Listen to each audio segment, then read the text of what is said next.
चाहे छठवें चरण में जो वोट पड़ रहा है, चाहे सातवें चरण में 7 तारीख को वोट पड़ेगा, एक एक वोट देकर के इनको विजयी बनाएंगे, तभी हमारी मंशा पूरी होगी साथियों।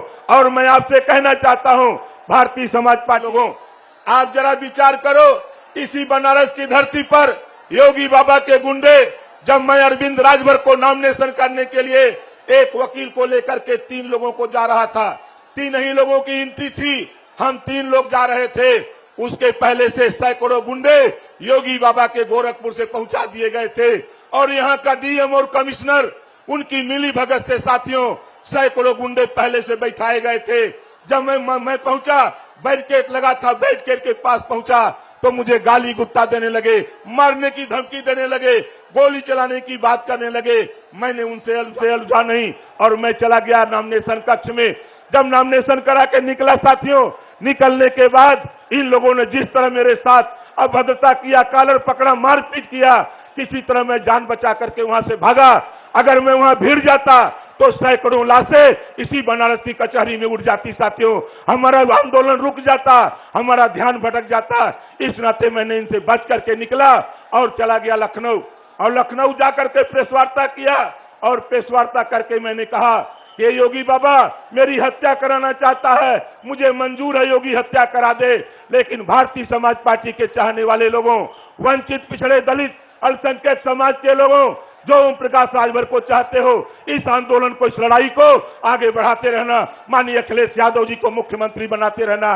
ये बाबा चाहे योगी हो, ये कहते हैं योगी बाबा कि आए नौजवानों तेरी गर्मी निकाल देंगे, तो ओम प्रकाश राजभर कहता है आए नौजवानों अखिलेश यादव जी को सीएम बना दो, जिस दिन आप इनको सीएम बना दोगे उसी दिन तेरे लिए भर्ती निकाल देंगे माननीय अखिलेश यादव जी।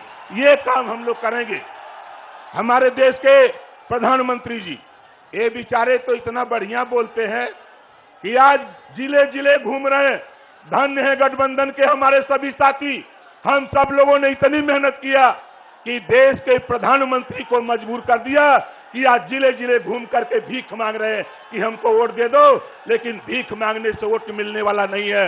ये नोट कर लेना, प्रधानमंत्री जी आपने कहा था कि आए गरीबों आओ मेरे साथ, अच्छे दिन आएंगे। जब गरीबों ने वोट दे दिया, गरीबों ने जब वोट दे दिया, आप प्रधानमंत्री बन गए, आपके सूबे के योगी जी मुख्यमंत्री बन गए, तो आने वाले दिनों में क्या होता है? जब बुरा दिन था तो 400 रुपए में गैस सिलेंडर बिकता था, जब अच्छे दिन आ गए तो 1000 रुपया मोदी जी ने बेचवा दिया। जब हमारा बुरा दिन था तो 50 रुपया सरसों का तेल था, जब अच्छा दिन मोदी जी ने ला दिया तो ये 200 रुपया किलो सरसों का तेल बेचवा दिए। जब बुरा दिन था तो 5 रुपया प्लेटफार्म टिकट था, जब अच्छे दिन आ गए तो 50 रुपया प्लेटफार्म टिकट कर दिया। बुरे दिन में 50,000 रुपया, 50,000 में मोटरसाइकिल मिलती थी, जब अच्छे दिन आ गए तो 90,000।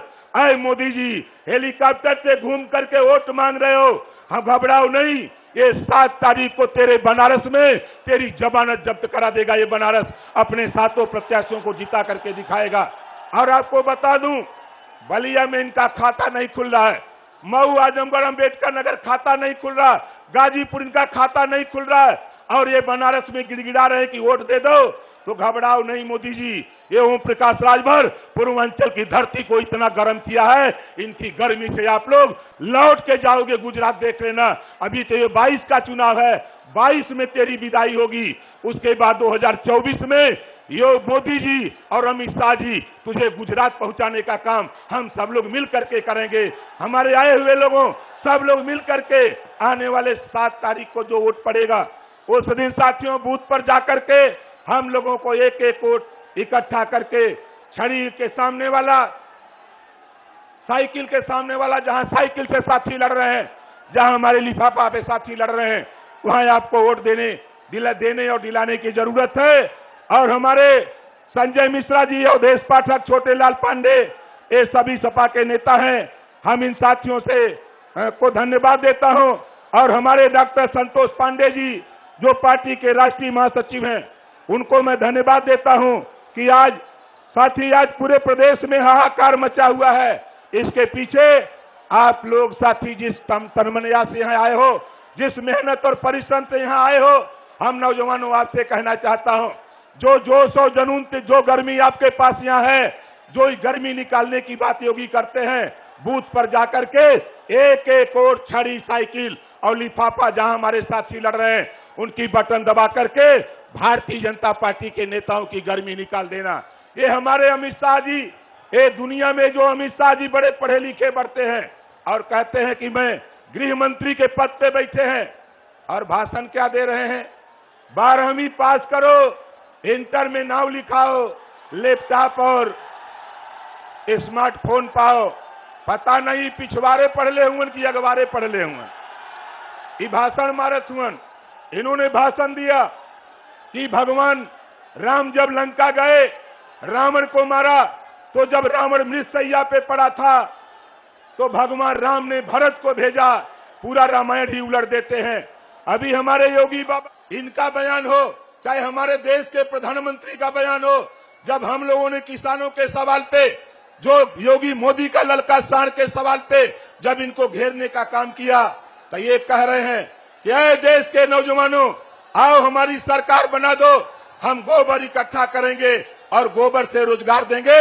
आए मोदी जी, ये रोजगार भारतीय जनता पार्टी को देना, समाजवादी पार्टी के गठबंधन को शिक्षा, स्वास्थ्य, रोजगार, नौकरी देने का काम, किसानों को पानी फ्री देने का काम, बिजली फ्री देने का काम, 300 यूनिट, ये माननीय अखिलेश यादव जी के नेतृत्व में हम लोग 2022 में करने जा रहे साथियों।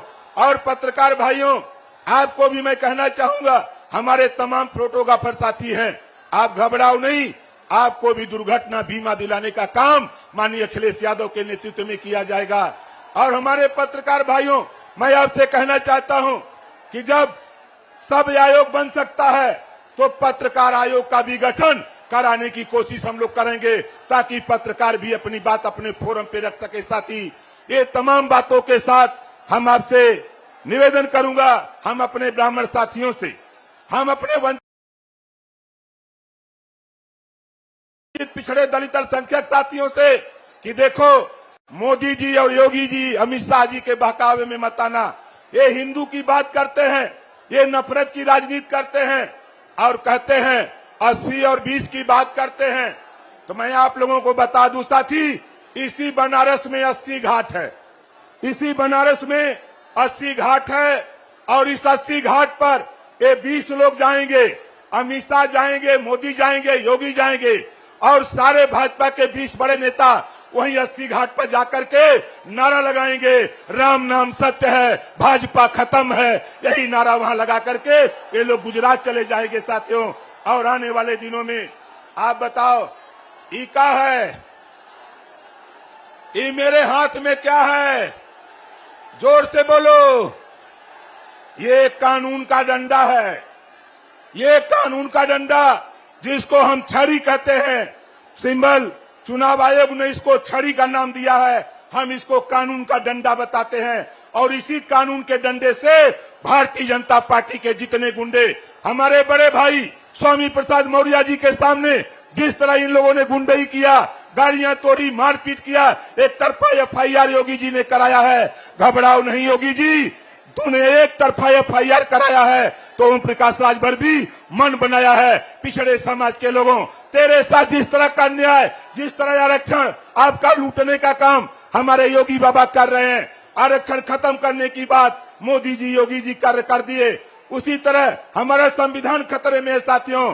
हमारे पिछड़े दलित वंचित अल्पसंख्यक समाज के लोगों, आज हम लोग अपने जो ऊपर हो रहे जुल्म अत्याचार का बदला लेने के लिए माननीय अखिलेश यादव जी को मुख्यमंत्री बनाने की तैयारी हम लोगों ने कर लिया है। आने वाले दिनों में मैं गारंटी के साथ कहता हूं कि उत्तर प्रदेश में चाहे जितना अफवाह, हमारे गोदी मीडिया जो मोदी जी के चेला है, मोदी जी के मालिक, चाहे जितना फैला लो, लेकिन देख लेना, जो दिल्ली में आपने कहा था कि पूर्ण बहुमत की सरकार बन रही है, 3 सीट मिली थी, उसी तरह जिस दिन बंगाल अब गए थे तो वहां 2/3 जितवा रहे थे, वहां से भी भाजपा बैरंग लौट के आई। आज हमारे कुछ मीडिया के साथी बड़े तेजी से हल्ला कर रहे हैं कि भारतीय जनता पार्टी 300 पार, तो ये 300 पार नहीं जा रही है। ये 300 रुपया में आपको सरसों का तेल बेचवाना चाहती है, 300 रुपया में पेट्रोल बेचवाना चाहती है, 3000 में गैस सिलेंडर बेचवाना चाहती है।